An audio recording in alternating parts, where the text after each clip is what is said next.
Well, thank you everyone for being here. I know it's somewhat, well, I don't know if I'll say eventful, but it's another day here in Albany. I want to thank my colleagues in the Republican Conference who are here today. I want to thank them for their patience.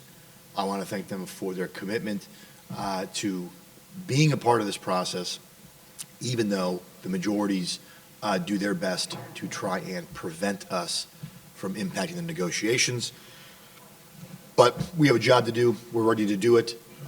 You can see we have a clock here, which is the budget deadline clock, I guess you'll call it, for an on-time budget. I know the governor has come out officially and said the budget will be late, which is, sort of like saying winter's cold, right? Like the budget, we know the budget's going to be late, and so I'm glad that she's acknowledged that. But it's really a shame. From our perspective, it's a shame that the things that are holding up the budget really come down to how much more are we going to tax New Yorkers? How much more are we going to spend? And we can't agree that keeping people safe is the number one priority.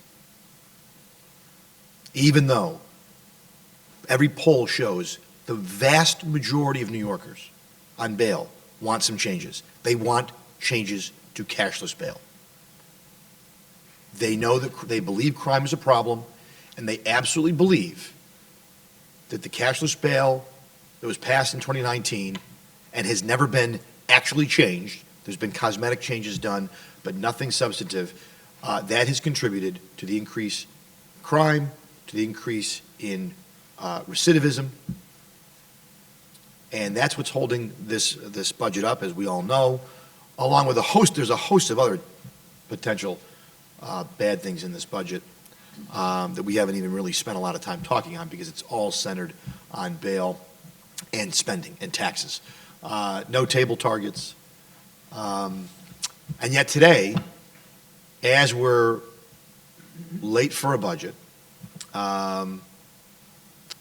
we pass a bill on the Senate floor that will undermine the judicial nominating process. The bill that was passed today, sponsored by Senator Hoylman, that would change, I believe is unconstitutional, our conference believes is unconstitutional, that would allow the governor to basically circumvent the Judicial Nominating Commission, and she would potentially get 2 nominations off of one list, a list that is obviously limited to those 7 individuals that are on there. But as Senator Palumbo pointed out, really it's, 2 are already on the court, and then you obviously have the remaining individuals. But it is ironic, a couple months ago, when Hector LaSalle was nominated, a lot was made by my colleagues across the aisle and by the governor. A lot was made about him being the first Hispanic justice, chief judge on the high court. They brought that in, and that is something. That is certainly something to recognize historically. And then you think about how he was treated, how that whole process went, and now there's the potential for 2 nominees to the court from a list that doesn't include 1 Hispanic. It's really unfortunate, and I just think it's interesting that sometimes our colleagues play identity politics when it suits them, and when it doesn't, it goes out the window. Now you're not hearing anything about, the lack of a Hispanic or an Asian justice on this list. And again, by limiting it to one list, you're limiting it to who's ever on that list. So there won't be a chance for another pool of candidates to come forward, as I believe is the intent of the Constitution and the law.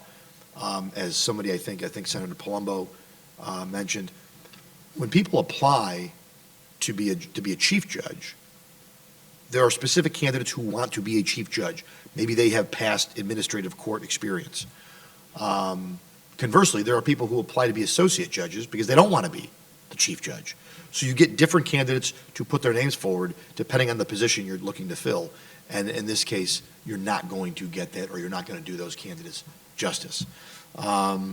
So very disappointing to see this bill pass. We'll see if there's a challenge to it, I suppose. Late budget. Again, we can't agree on how much to spend.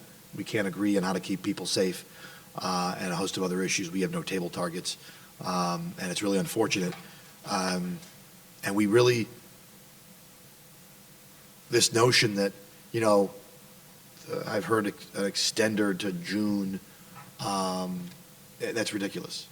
That we cannot, as a legislature, get a budget passed for the people of the state of New York, whether it's tonight, tomorrow, or sometime in the very near future, and we should stay committed and be here until we get this done.